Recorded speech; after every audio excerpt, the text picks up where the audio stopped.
more food for deep thought.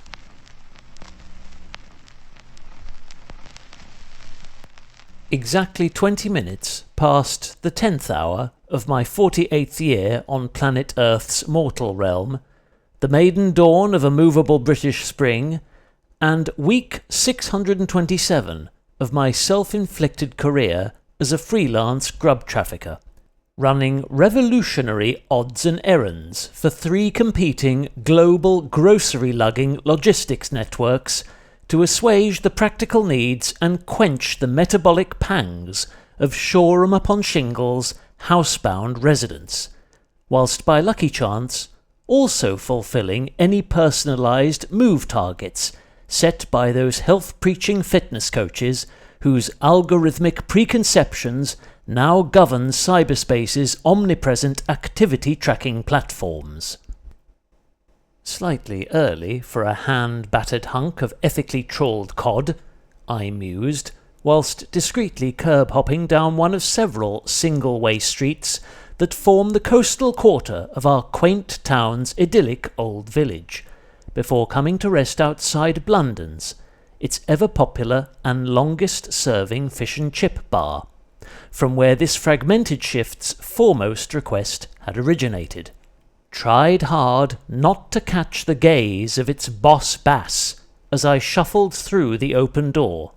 a formidable figure of few words, thick-set, with piercing eyes, jet-black hair, and a rugged complexion, whom in a previous diary entry I may have implied resembled Hollywood's cinematic and stereotypical depiction of a Cuban drugs baron.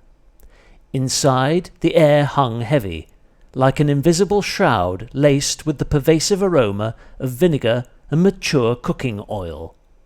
though by the sterile dazzle of aerial tube lights I soon spotted my bagged consignment in the store's heated display cabinet, next to a row of deep-fried frankfurters. "Just this one?" I asked, receiving a friendly nod from the deputy chef, before transferring the piping-hot package to my mobile pantry.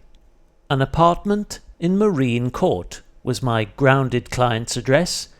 which I had thought to be one of the striking 1950s blocks stationed opposite Ferry Footbridge, but in truth was a far less conspicuous plain brick building, located on the west side of Beach Green,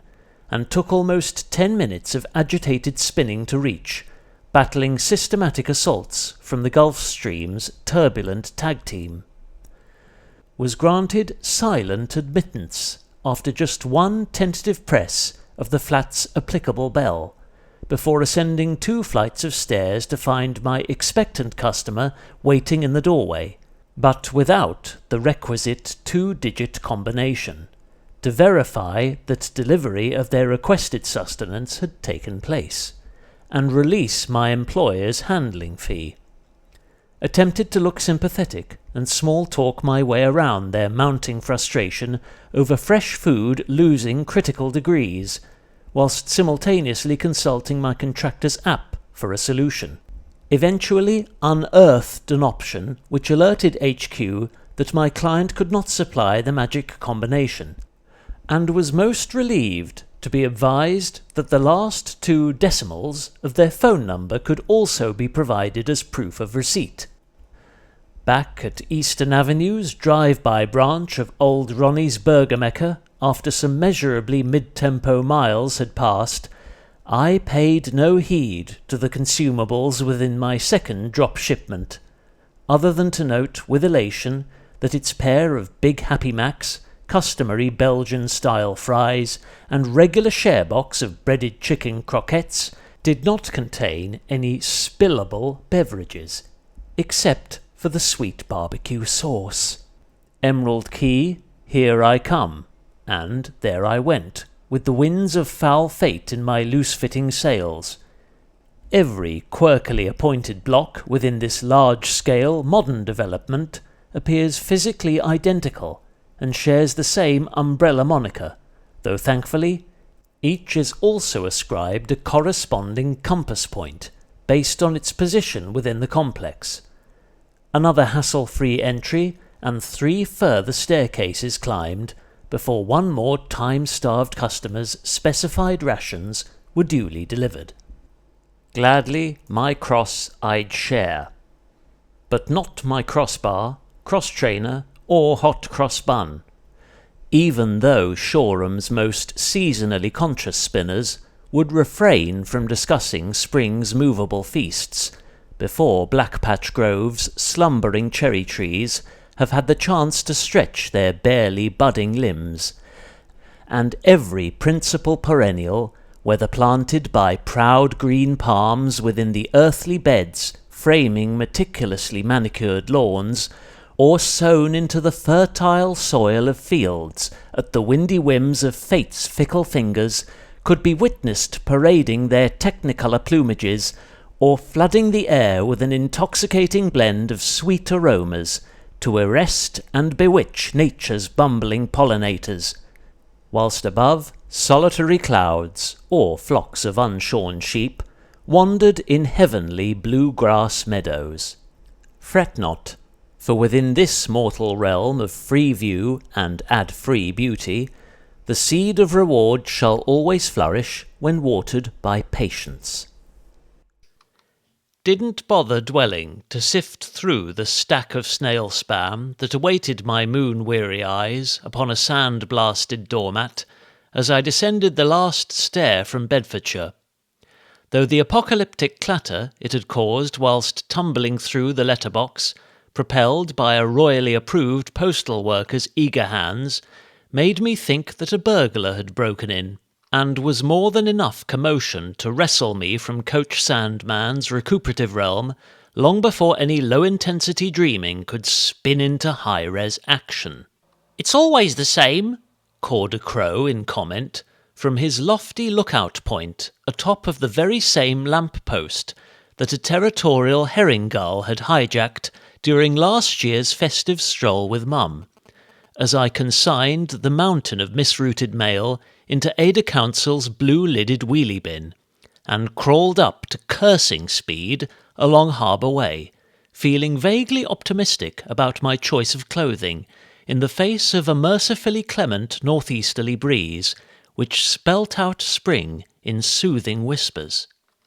Pop-up pizza parlour menus, dummy credit cards, dodgy loan offers, the odd landscaper's leaflet, and pamphlet-sized political manifestos worth a fraction of the recycled Hewlett-Packard photo paper they're printed on.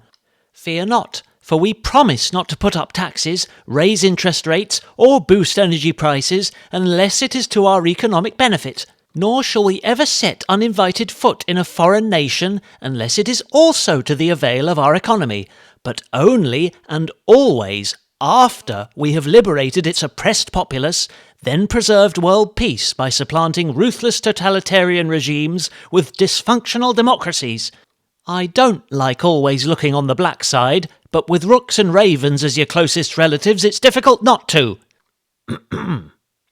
Crows are considered by both self-styled curtain twitchers and best-selling ornithologists as being amongst the bird kingdom's brainiest entities, possessing cognitive awareness and problem-solving skills that place them on a mental par with many highly evolved primates, including nearly 10% of cyberspace's most popular social media stars. And this especially vocal dark-billed doom harbinger's insightful tirade had left me in little doubt of its substantial grey matter.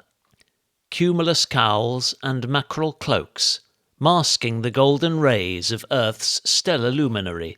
thinning to silky stratus veils, with the odd streak of cirrus icing, liberally spread across a sailor blue sky. These were the only cosmic observations worthy of note, as I casually trundled round the tree-lined crescents, through countless cul-de-sacs christened after herbaceous plants, and yet still somehow failed to avoid at least one closed encounter within Shoreham's labyrinthine suburbs. "Beware! Baby in basket!" I almost yelled, when briefly crossing paths with a one-sided parent-infant partnership, actively and passively seated aboard an organically aged Pashley poppy, that sported a subtle beige-on-burgundy paint scheme, with powder-spattered highlights of marbled mud. Despite the significant mass of their faithful Boneshaker's sturdy steel frame and limited range provided by its Sturmey Archer hub gears, conspicuous by their signature bar-mounted thumb shifter, this intrepid duo were making impressively swift headway across Norfolk Bridge, and even had time to pause for a snapshot of the receding river's exposed estuary.